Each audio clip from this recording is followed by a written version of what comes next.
தான் உண்டு தனக்கு உண்டு எனக்கு என்ன கிடைக்கும்.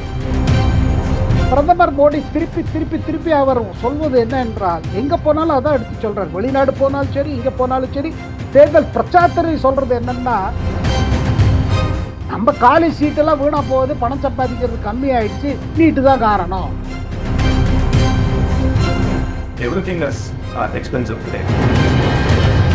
இவன் ஓட்டை வாங்கிட்டாங்க ஒரு பொய் இதை சொல்லி வாக்குறுதி கொடு, அதை இப்போ இம்ப்ளிமெண்ட் பண்ண முடியல. Nobody is interested in engineering seat, ஈஸியாக கிடைக்குது. எதை கொடுத்தாலும் கையெழுத்து போடுறதுக்கு கவர்னர் இல்லை. ஓவர் நைட்டு அந்த பணத்தை தன் எம்ப்ளாயிஸ் எல்லாம் கொடுத்து நீங்கள் போய் உங்கள் பேங்க்கில் போட்டுக்கோங்க, எல்லாம் கேஷ் டீலிங். கவர்னர்களும் ஊழல் செய்கிறார்கள் குற்றச்சாட்டு இருந்து காங்கிரஸ் காங்கிரஸ் இது ஒரு ட்ரெண்ட் பார்க்குறேங்க. இது ஒன்றும் இது இல்லை பாருங்க. I have seeing this. நீங்கள் மோடியை விமர்சனம் செய்யுங்க, பிரச்சனையே இல்லை. ஆனால் உங்கள் அக்கௌண்ட் கிளீனாக இருக்கணும்.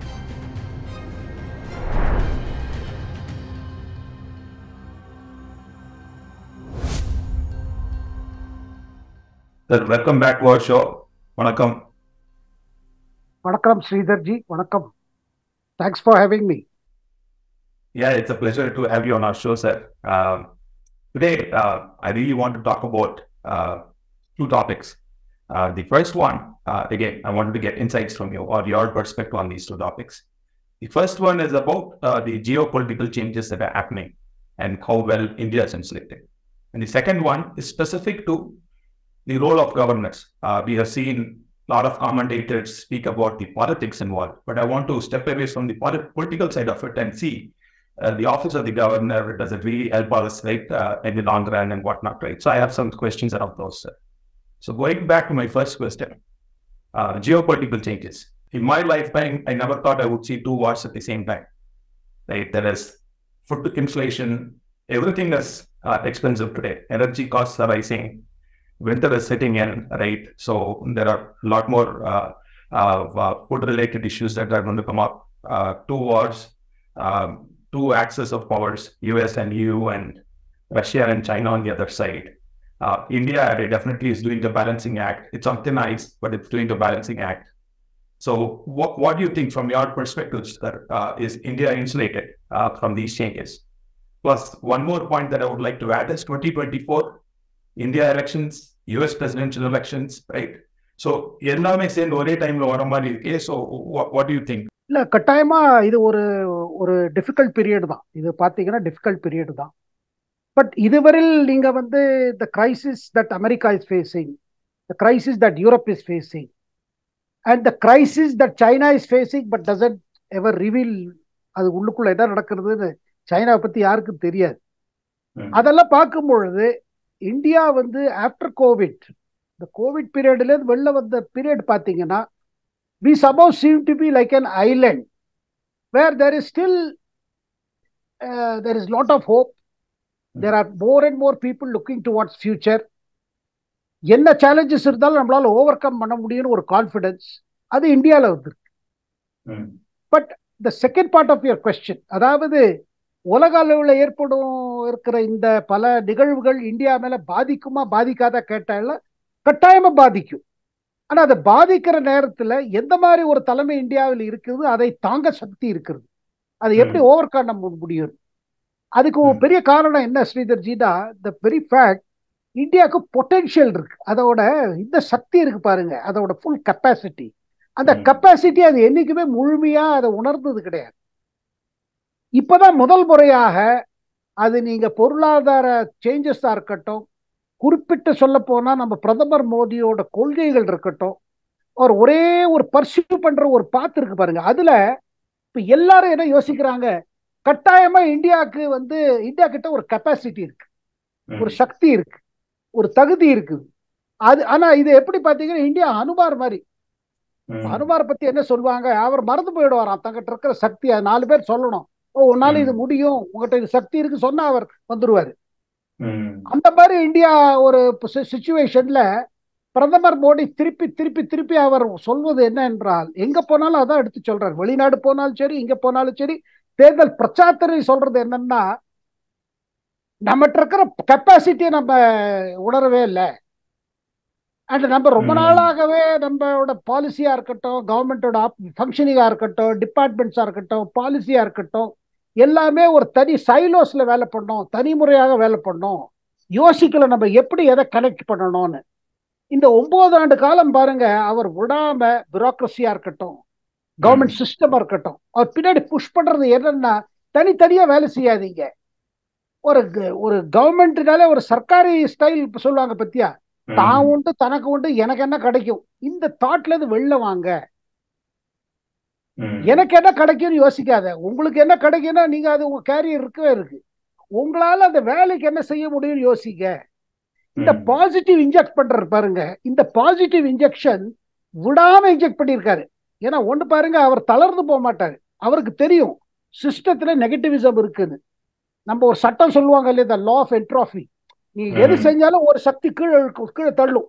நீங்க எந்த முயற்சி பண்ணாலும் உங்க பர்சனல் லைஃப்லயே பாருங்க, காலையில எழுந்து நான் ஃபிட்டா இருக்கணும், நான் ஒரு ஜாகுக்கு போனோம், ஒரு வாக் போனோம்னா இல்ல இன்னும் ஒரு 1/2 மணி நேரம் கழிச்சு போலான்னு இன்னொரு ஃபோர்ஸ் இழுக்கும், உங்களை போர்வை இழுத்து மூடு தோடும். அந்த மாதிரிதான் சிஸ்டமும். அப்படி இருக்கிறத பாத்தீங்கன்னா பிரதமர் மோடி ஒரு பெரிய மாற்றத்தை கொண்டு வந்திருக்காரு. அந்த மாற்றம் இப்போ ஆல்ரெடி அதை எஃபெக்ட் பண்ண ஆரம்பிச்சிருக்கு. அதனால உங்களுக்கு அமெரிக்கால இருக்க ஒரு சிச்சுவேஷனோ இல்ல இப்ப யூரோப்ல ஆல்ரெடி ரெசெஷன் ஒரு டிக்ளேர் பண்ற நிலைமை வந்துருச்சு. ஜெர்மனியில ஆல்ரெடி சொல்றாங்க நாங்க ரெசெஷன் வந்தாச்சுங்கிறாங்க. அந்த வார்த்தையை கண்டு பயப்படுறாங்க. அந்த வார்த்தையை சொன்னா இன்னும் மோசமாயிடுமோ அந்த வார்த்தையை சொல்றது இல்ல. அதாவது பொருளாதாரம் ஒரு தேங்கி போயிடுச்சு. அது தேங்கல்ல பயங்கர தேங்கல். அது ரிசெஷன்ங்கிறது ஒரு ஸ்டாக்னன்ட் எக்கானமியோட ஒரு இந்த இது ரொம்ப எக்ஸ்ட்ரீம் பொசிஷன். அப்புறம் வந்து பாத்தீங்கன்னா இந்தியாவுக்கு என்ன அடிஷனலா என்ன இருக்கு பாத்தீங்கன்னா, ஒன்று டெமோகிராபிக் டிவிடெண்ட், மக்கள் ஜனத்தொகையா அதுக்கு சக்தி. இந்த மக்கள் ஜனத்தொகையினால ஏற்படும் ஒரு மார்க்கெட். மூணாவது, growing number of Indians are acquiring skills. And நாலாவது, ஒரு புது ஒர்க் கல்ச்சர் முள்ள வந்துட்டு இருக்கு. ஏன்னா முதல்ல பாத்தீங்கன்னா சரி இப்படியே பண்ணிட்டு போவோம், எப்படியோ பண்ணலாம், இது கவர்மெண்ட்லயே இருந்தது. அதை மோடி மாத்திட்டார். ஒண்ணு இல்லைங்க, நீங்க பாத்தீங்கன்னா அவர் பிரதமர் ஆன பிறகு ஒரு பிரகத்தின்னு ஒரு மீட்டிங் போடுறாரு. என்னன்னா மாசம் மாசம் தன் பிரைம் மினிஸ்டர் ஆபீஸ், ஸ்டேட்ஸோட சீஃப் செக்ரட்டரிஸ், கேபினெட்ல பல முடிவு எடுக்கிறாங்க. வாரத்துக்கு ஒரு தரம் கேபினெட் மீட் பண்றதுங்க, வென்ஸ்டே எவ்ரி புதன்கிழமை கேபினெட் மீட் பண்றது, பல முடிவுகள் எடுக்கிறாங்க. முடிவுகள் எடுக்கிறாங்க, எக்ஸிகியூஷன் ஆறுது, அது இம்ப்ளிமெண்டேஷன் ஆர்டர் போடுறது, கன்சர்ன் மினிஸ்ட்ரி செய்யறாங்க. ஆனா அதோட ப்ராக்ரஸ் என்ன? இவ்வளவு முடிவு எடுத்திருக்கோம், அது எங்க போயிருக்கு? எந்த ப்ராஜெக்ட் தொங்கிட்டு கிடக்கிறது? நீங்க நம்ப மாட்டீங்க ஸ்ரீதர் சார், பல ரயில்வே ப்ராஜெக்ட் சாங்ஷன் ஆகி சர்வே ஆகும், சர்வேக்கு அப்புறம் ஃபீசிபிலிட்டி ஆகும், ஃபீசிபிலிட்டிக்கு அப்புறம் ரயில்வே போர்டு அப்ரூவ், அந்த மாதிரி பல ப்ராஜெக்ட்கள் அரசியல் காரணத்துக்காக சரி இங்க ஒரு ரயில்வே லைனை போடணும், இங்க ஒரு ஸ்டேஷன் அமைக்கணும் அப்படின்னு பல சாங்ஷன் ஆகி பாதி இம்ப்ளிமெண்ட்ல நின்று போயிருக்கு. பார்த்தா 1000 கோடி செலவாயிருக்கு, 5000 கோடி செலவாயிருக்கு வெறும் பிரிலிமினரி ஒர்க்ல. அந்த மாதிரி பல ப்ராஜெக்ட்ஸ் எது பணம் எக்கச்சக்கமா செலவாகி தொங்கல்ல இருக்கும். ஏன்னா அதுக்கப்புறம் பொலிட்டிக்கல் வில்லு கிடையாது. அந்த எதர் அந்த மந்திரி போயிட்டாரு இல்ல அந்த கவர்மெண்ட் மாறி போயிடுச்சு, அது அப்படியே தொங்குறது. அந்த மாதிரி கேசஸ் எல்லாம் இவர் எடுத்து 35 வருஷம் தொங்கிட்டு இருந்த ப்ராஜெக்டை கிளியர் பண்ணியிருக்காரு, இம்ப்ளிமெண்ட் ஆயிருக்கு. அதனால என்ன ஆகுது பாத்தீங்கன்னா, சில போகாத ஊருக்கு ட்ரெயின் போகுது, சில எந்த இடத்துல பஸ்ஸே வராதோ அந்த இடத்துல ஹைவே வந்தாச்சு, ஹைவே வந்து பஸ் போகுது. இந்த மாதிரி பல விஷயங்கள் பாத்தீங்க பாருங்க. ஒண்ணு இல்ல, பிஎம்மோட ஹவுசிங் ப்ரோக்ராம் எடுத்துக்கோங்க. ஸோ ஒண்ணு வந்து நம்ம பொருளாதாரத்தை பொறுத்து மட்டும் ஏழ்மை இருக்குது, poverty levels are there, but you are also seeing poverty லெவல்ஸோட முன்ன இருந்ததுக்கு இப்ப இருந்து வித்தியாசம் ஆயிட்டு இருக்கு. அதாவது இந்த multi dimensional aspects of poverty சொல்றாங்க. ஏழ்மைக்கு பல ஆஸ்பெக்ட்ஸ் இருக்குது. அந்த கிரைட்டீரியா பார்க்கும் பொழுது அதுல இருந்து இந்தியா எழும்புற மாதிரி இருக்குது. அதை தவிர்த்து ஒரு பெரிய காரியம் பண்ணியிருக்காரு. குறைஞ்ச ஒரு இந்தியாவில் குறைஞ்ச வந்து ஆல் டுகெதர் ஒரு 700 மாவட்டங்கள் இருக்குது, டிஸ்ட்ரிக்ட்ஸ் இருக்குது. அதுல இவர் என்ன பண்ணாரு, 150 டிஸ்ட்ரிக்ட்ஸ் எடுத்துட்டாரு, ரொம்ப பேக்வர்ட் டிஸ்ட்ரிக்ட்ஸ். அந்த பேக்வர்ட் டிஸ்ட்ரிக்ட்ஸ்ல கலெக்டரா இருந்தவங்க எல்லாம் இன்னைக்கு பெரிய ஆபீசரா இருக்காங்க, செக்ரட்டரியா இருக்காங்க. அவங்களையும் இப்ப அந்த டிஸ்ட்ரிக்ட்ஸ்ல போட்டிருக்கிற புது ஐஏஎஸ் ஆபீசர்ஸ் அந்த 150 டிஸ்ட்ரிக்ட இத வந்து ஒரு இந்த டிஸ்ட்ரிக்டா எடுத்து போன, அதாவது these are going to be our model districts. அந்த டிஸ்ட்ரிக்ட்ல இந்த அங்க வேலை செஞ்சவங்களோட எக்ஸ்பீரியன்ஸ் 30 வருஷம் முன்னாடி எப்படி இருந்தது, இப்ப எப்படி இருக்குது, அங்க என்ன செய்யலாம், பேசிக் ஃபீச்சர்ஸ் எப்படி, இதெல்லாம் ஆஸ்பிரேஷனல் டிஸ்ட்ரிக்ட்ஸ்னு பேரு கொடுத்து அங்க தீவிரமா மாற்றங்கள் நடக்குது. அதனால என்ன பாக்குறீங்க நீங்க, அதாவது ட்ரிங்கிங் வாட்டர் சப்ளையா இருக்கட்டும், ஒன்றும் இல்லை, piped water scheme, Jal Jeevan mission எடுத்துக்காங்க, வீடு வீடா தண்ணி போகுது. அதாவது குடிநீருக்கா இருந்த பிரச்சனை, அதை அப்புறம் இன்டிகிரேட்டட் அப்ரோச், பிஎம் ஆவாஸ் யோஜனால வீடு கட்டி கொடுக்குறாங்க, அந்த வீட்டுக்கு கேஸ், அந்த வீட்டுக்கு எலக்ட்ரிசிட்டி கனெக்ஷன், அந்த வீட்டுக்கு குடிநீர், அந்த வீட்டுக்கு டாய்லெட், இந்த ஸ்வச் பாரத் கேம்பெயின். இந்த மாதிரி பார்க்கும் பொழுது இந்த கவர்மெண்டே செய்யும் பொழுது என்ன ஆகுது, ஒரு growth இதாயிருக்கு. இதை தவிர்த்து 1,00,000 கோடி இன்ஃப்ராஸ்ட்ரக்சர் கிரியேஷன். எப்படி அமெரிக்கா டெவலப் ஆச்சோ பெரிய ஹைவேஸ்ல 30s 40s, அதே இதுல அந்த டிப்ரெஷன்ல இருந்து வெளில வர்றதுக்கு அதே மாதிரி மோடி என்ன பண்றாரு, இந்த 1 lakh கொடுத்துற பாருங்க கதிசக்தி காரியக்கிரம், கதிசக்தி ப்ராஜெக்ட், அதுல பல மாற்றங்கள் நடந்துட்டு இருக்கு. இதெல்லாம் என்னன்னா ஒரு விதமாக, அதாவது இதை எதிர்கட்சிகள் ஒத்துக்க மாட்டாங்க. ஆனா ஒண்ணு டெஃபினட்டா பாருங்க, ஒரு கான்பிடன்ஸ் பில்டப் பாருங்க. உலகம் எங்க இவ்வளவு விஷயங்கள் இருக்கும் பொழுது அங்கெல்லாம் பார்த்தா பயங்கரமா இருக்கு. ஏன்னா அவ்வளவு மந்தா நிலை வந்து, ஒண்ணு பொருளாதாரமா மந்தமா இருக்கு, ரெண்டாவது பல ட்ரபிள் ஸ்பாட்ஸ்னால ஒரு இதாயிட்டு இருக்கு. ஒரு ஏரியா இல்லைங்க நம்ம நாட்டுல எதுல மோடி முன்கூட்டியே யோசனை செய்யல. 20 வருடத்துக்கு என்ன 20 வருடத்துக்கு பிறகு உலகம் எப்படி இருக்க போகுது, இந்தியா எங்க இருக்க போகுது, அந்த 20 வருடத்துக்கு வரப்போற ஒரு நிலைமைக்கு இன்னைக்கு எப்படி நம்ம ப்ரிப்பேர் செய்யுது, how do we prepare for that future, அந்த திங்கிங்க கவர்மெண்ட்டுக்குள்ள நுழைச்சாச்சு. ஒண்ணு இல்லைங்க, இப்ப நீங்க எலக்ட்ரிக் வெஹிக்கிள்ஸ் எடுத்துக்கோங்க.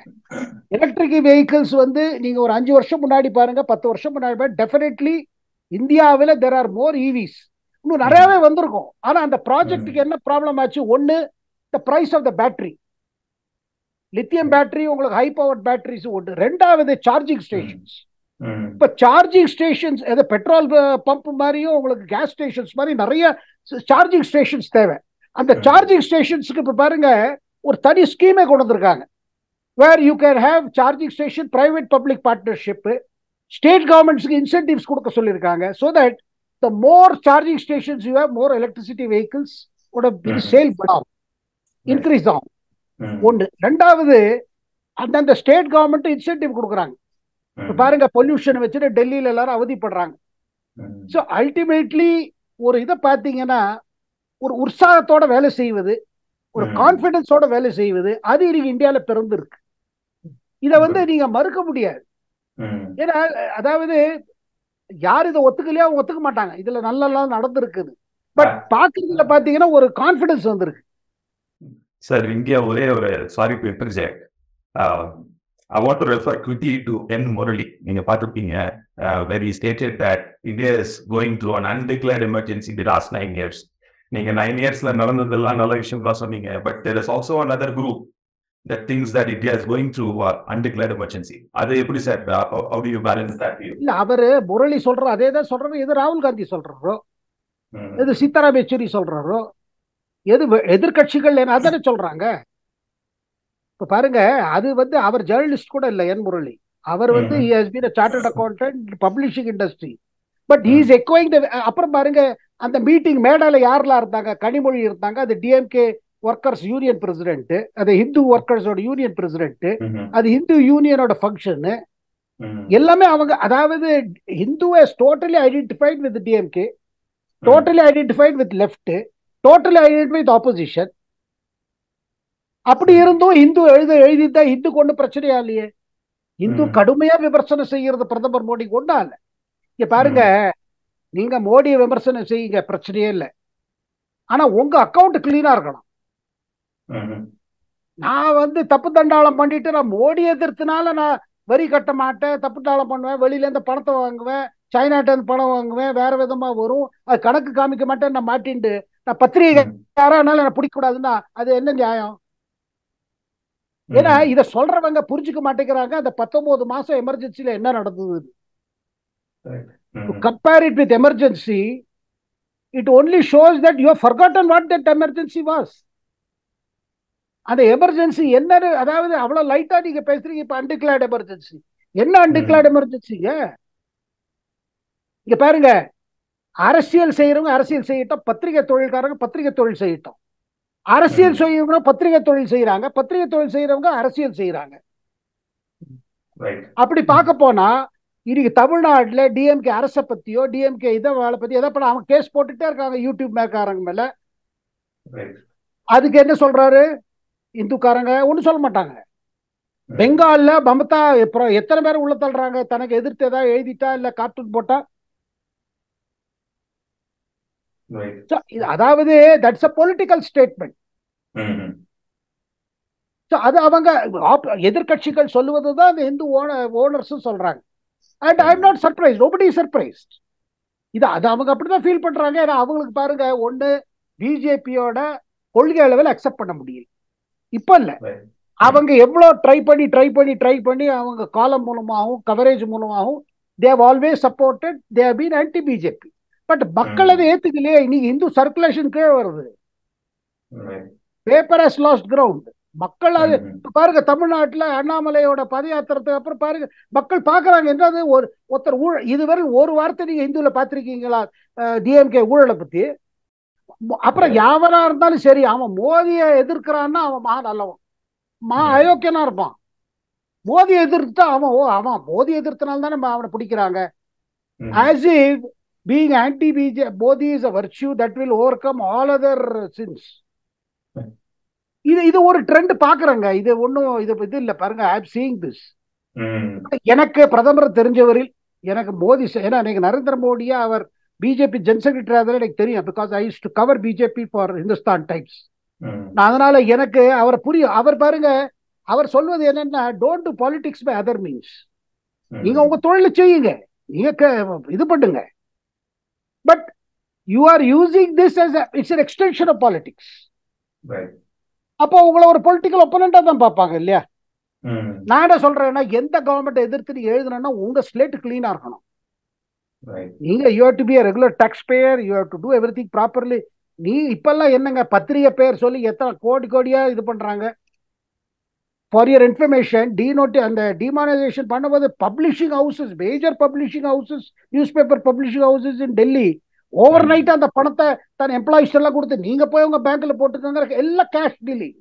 சார் இன்னைக்கு நீங்க பாருங்க, அது ஜிஎஸ்டி ஹையா இருக்குது. GST things have become more organized. The so-called organized economy, the unorganized part was bigger. If you want government to create better infrastructure, best infrastructure, அவங்களுக்கு எங்கே இந்த டாக்ஸை ஏற்ற முடியாது. அட்லீஸ்ட் இருக்கிற டாக்ஸாக ஒழுங்கா கலெக்ட் ஆனமே. அதனால்தான் சார் மோடி மேல கோபமா இருக்கிறவங்க பல பேர் இருக்காங்க. தொழிலதிபர்கள், பிசினஸ் செஞ்சவங்க, அவங்களுக்கு ஹெல்ப் பண்ற அரசியல்வாதிகள், அவங்கெல்லாம் ஏன் இருக்காங்கன்னா, இவர் எல்லாம் இப்ப பாருங்க நிறைய ஜிஎஸ்டி கட்டுற. இப்ப ஜிஎஸ்டி இன்கம் ஏறிடுது கவர்மெண்ட்டுக்கு. இன்கம் டேக்ஸ் ரிட்டர்ன்ஸ் அதிகமாயிருக்கு. Today more people are paying income tax than 10 years ago. டபாச்சிட்டே இருந்தாங்க. இப்ப கேஷ் டிரான்சாக்ஷன் ரொம்ப கம்மியா இருக்கு. இருந்து பாருங்க, எங்க ஐடி ரேட் போட்டாலும் கொள்ளையா காசு வருது. 2000 நோட்டு. பெங்கால்ல திரிணாமுல் காங்கிரஸ் தலைவர் வீட்டுல ரெய்டு பண்ணாங்க, 55 கோடி வருது சார் கேஷ். யார் அவரு எஜுகேஷன் மினிஸ்டர் இருந்தாரு. வேலை தரேன்னு சொல்லிட்டு பணத்தை வாங்கிட்டு வேலை கொடுக்கல. அதேதான் நம்ம செந்தில் பாலாஜி மேல உள்ள கேஸ் மாதிரி தான் பெங்காலி கேஸ். அது அங்க பாருங்க, பெங்கால்ல ஒரு இது என்னன்னா, பிஜேபி சொல்லி நடக்கல அது மேட்டரு. பொலிட்டிக்கல் வெண்டேட்டாக்குறாங்க. வேலை கிடைக்காதவங்க, பணம் கொடுத்தவங்க கொல்கத்தா ஹைகோர்ட்ல போய் ஃபைல் பண்றாங்க பெட்டிஷன். எங்கிட்ட பணத்தை வாங்கிட்டு எங்களை ஏமாத்திட்டாங்க, வேலையை கொடுக்கல, டீச்சர் வேலை தரேன்னு சொன்னாங்க. டீச்சர் ரெக்ரூட்மெண்ட் ஸ்கேம் இது. சோ ஒரு பக்கம் பாருங்க, ஊழல் மேல அதுக்கு ஊழல் எல்லாமே நின்றுதான் நிக்கல. But definitely there is a concerted இது. இதுல பொலிட்டிக்கல் வெண்டேட்டா இருந்தா கூட ஸ்ரீதர்ஜி, I want to say one thing, political vendetta இருக்கட்டும். ஏன்னா it will break that consensus among politicians to, நீங்க ஆட்சியில இருக்கும்போது நீங்க பண்ணுங்க, நான் ஆட்சியில வந்த அப்புறம் நான் பண்றேன், நான் ஆட்சியில இருந்தாலும் உங்களை ஹெல்ப் பண்றேன், நீங்க ஆட்சியில இருந்தாலும் என்ன ஹெல்ப் பண்ணுங்க. இந்த ஒரு கோசி அண்டர்ஸ்டாண்டிங் இருக்கு பாருங்க, அது மோடி உடைச்சிட்டார். சரி, நாளைக்கு நீங்க ஆட்சி வந்த அப்புறம் பிஜேபி விடாதீங்க அவங்க ஊழல் செஞ்சா, பிகாஸ் அப்பதான் பேட்டில் டிசைசிவா போகும். பட் தேர் வாஸ் இந்த முக்காவாசி ஸ்டேட்ஸ்ல சார் பாலிட்டிஷியன்ஸ், லோக்கல் பாலிட்டிஷியன்ஸ் ஒரு அண்டர்ஸ்டாண்டிங். நீ உன் பிசினஸ் செய்ய, நாங்க ஆட்சி கவர்மெண்ட்ல உட்கார்ற, அப்புறம் நீ வந்த அப்புறம் நீ பண்ணு. This unwritten understanding has been broken. The second topic of the day, this is around the role of the governor. Now, outside of politics, does India still need a governor's office? And is the central government using the governor as a proxy to rule a state? They're up in arms, right, against the governor, at least the opposition ruled states. So they've gone to the Supreme Court, and it's currently being debated there. So in the role of the governor, do we still need a governor? Is there value in following that system, right? So Adila, can you shed some light? Sir, Sarkaria Commission went into center-state relations. ஒரு கமிஷனே போச்சு, சென்டருக்கும் ஸ்டேட்டுக்கும் relation எப்படி இருக்கணும். அதுல இது கூட சொல்லப்பட்டது governor பதவி வேண்டாம், எதுக்கு தேவை, என்ன, what is there? Because governor is ஒரு ரெப்ரஸன்டேட்டிவா தானே இருக்காரு, ஜனாதிபதிக்கு ஒரு ரெப்ரஸன்டேட்டிவ், பிரசிடென்ட்டுக்கும் ரெப்ரஸன்டேட்டிவா சென்டர் ரெப்ரஸன்ட் பண்ற. பட் இந்த கான்ஸ்டிடியூஷனல் ஸ்கீம் ஆஃப் திங்ஸ்ல என்னன்னா, தியோரிட்டிக்கலா பாத்தீங்கன்னா it's a very ideal system where governor acts as a father head. He can give counsel to the chief minister, and chief minister is a popular elected person. And governor appoint ஆறவா எல்லாருமே எந்த கட்சியிலேருந்து ஆறதை விட they had people with rich public experience. அதனால they could guide the chief minister. So ideal situationல அப்படி இருந்தது. எந்த இடத்துல வந்து chief minister வந்து அதே கட்சியை சேர்ந்தவரோ, எந்த கட்சி கவர்னரை சேர்ந்தவரோ, அங்க ஒன்றும் அங்கே கூட பிரச்சனை இருந்திருக்கு, பிரச்சனை இல்லாம இருந்தது இல்லை. ஏன்னா இட்ஸ் இன்வால்வ்மெண்ட் ஆஃப் பர்சனாலிட்டிஸ். அதே நேரத்தில் இந்த குற்றச்சாட்டு இருந்தது, கவர்னர்களும் ஊழல் செய்கிறார்கள் குற்றச்சாட்டு இருந்தது காங்கிரஸ் காலத்தில். ஸோ என்ன கேட்டீங்கன்னா பாருங்க, ஒரு governor at the same time he cannot be rubber stamp. எதை கொடுத்தாலும் கையெழுத்து போடுறதுக்கு கவர்னர் இல்லை. ஸோ எங்க ஐடியல் சுச்சுவேஷன் பார்த்தீங்கன்னா, கவர்னர் ஒரு ஃபாதர் ஃபிகரா கைடு பண்ணலாம், அந்த கைடன்ஸ் அந்த சீஃப் மினிஸ்டர் கேட்டா. பட் அதே நேரத்தில் governor cannot change policies of the government. That's job of the elected government. அது எலெக்டட் கவர்மெண்ட்டுக்கு தான் அந்த உரிமை இருக்குது. எங்க பிரச்சனை வருதுன்னா, இன்னைக்கு இல்லைங்க, மின்னி அந்த பிரச்சனை இருந்தது. என்ன பிரச்சனை பார்த்தீங்கன்னா, இந்திரா காந்தி டயத்துல governors were openly doing Indira Gandhi wanted. Indira Gandhi காலத்திலேருந்து பார்த்துருக்கலாம். ராம்லால்ங்கிறவரு டிஸ்மிஸ் பண்ணாரு என்டி ராமராவ் கவர்மெண்ட். அதே மாதிரி நீங்க வந்து பல இது மாதிரி முறைகள் governments were dismissed at the drop of a hat. இப்ப சுப்ரீம் கோர்ட் இதுக்கு பிரகாரம் அவ்வளவு ஈஸி கிடையாது ஒரு கவர்மெண்ட் டிஸ்மிஸ் பண்றதுக்கு. Governors don't have the power to dismiss any government. In fact central கவர்மெண்ட்டே பாருங்க, ஒரு கவர்மெண்ட் டிஸ்மிஸ் பண்ணீங்கன்னா அது சஸ்பெண்டட் அனிமேஷன்ல வைக்கணும்.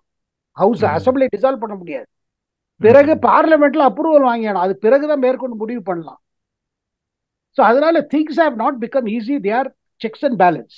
கொஸ்டின் எங்க வருதுன்னா பர்சனலா போயிடுறது மேட்டர். அங்க பர்சனலா போகும்போது இட் பிகம்ஸ் அக்லி. இப்ப பாருங்க, கான்ஸ்டிடியூஷனல் ஸ்கீம் ஆஃப் திங்ஸ்ல நீங்க ஒரு லா பாஸ் பண்றீங்க, அந்த லா பாஸ் பண்ணி கவர்னர்ட்ட வருது. Governor feels that this law is not in accordance with the constitution or it contradicts a central law. அப்ப அவர் திருப்பி அனுப்பிச்சிடலாம், மறுக்கலாம். அப்ப திருப்பி ஹவுஸ் பாஸ் பண்ணித்தானே அவர் சைன் பண்ணியானோ இல்ல சென்டருக்கு அனுப்பணும். இப்ப தமிழ்நாடு பொறுத்தப்பட்ட நீட் சட்டத்தை எடுத்துக்கிறது. நீட்டுங்கிறது ஏன் வந்தது? இந்த மெடிக்கல் காலேஜ் இதுல ஒரே ஊழல். கேபிடேஷன் சீட்டை வாங்கிட்டு கேபிடேஷன் பணத்தை வாங்கிட்டு சீட்டு கொடுத்துருந்தாங்க. And there is a powerful lobby இருக்கு. அந்த லாபி இன்னும் ஆக்டிவா இருக்குது. அது அரசியல்வாதிகள் உள்ள லாபி. அவங்க மெடிக்கல் காலேஜ் நடத்திட்டாங்க. இன்ஜினியரிங் இப்ப பாருங்க, இன்ஜினியரிங் காலேஜுக்கு தேர் ஆர் நோ டேக்கர்ஸ். இன்னும் இன்ஜினியரிங் காலேஜ் சீட்டுக்கும் பணத்தை வாங்கி கொடுத்தா இப்ப இன்ஜினியரிங் காலேஜ் அவ்வளவு வந்துருத்து. Nobody is interested in engineering seat. ஈஸியா கிடைக்குது. மெடிக்கல்ல short demand and supply situation எங்க வருது பாருங்க. நீட் வந்து ஒரு ஸ்டாண்டர்டைஸ் பண்ணணும்னு கொண்டு வந்தாங்க. இது சுப்ரீம் கோர்ட் சொன்னது. It's a Supreme Court's verdict. On that basis, Central passed a law, and NEET came. இப்போ தமிழ்நாடு அசம்பிளி ஏன்னா டிஎம்கே ஒரு வாக்குறுதி கொடுத்துட்டாங்க, நாங்க வந்தா நீட் போயிடும், ஓட்டை வாங்கிட்டாங்க, வந்துட்டாங்க. But that is not legally possible. They are passing a law and sending to governor. The governor says, how can I okay a law which flies in the face of a Supreme Court judgment, which flies in the face of a central law? And education is a concurrent subject. Right. And concurrent subject central law pass பண்ணலாம், state pass பண்ணலாம், but central law will prevail. நான் எப்படி approve பண்றது? இவங்க ஓட்டை வாங்கிட்டாங்க ஒரு போய் இதை சொல்லி வாக்குறுதி கொடுத்து அதை இப்ப இம்ப்ளிமெண்ட் பண்ண முடியல.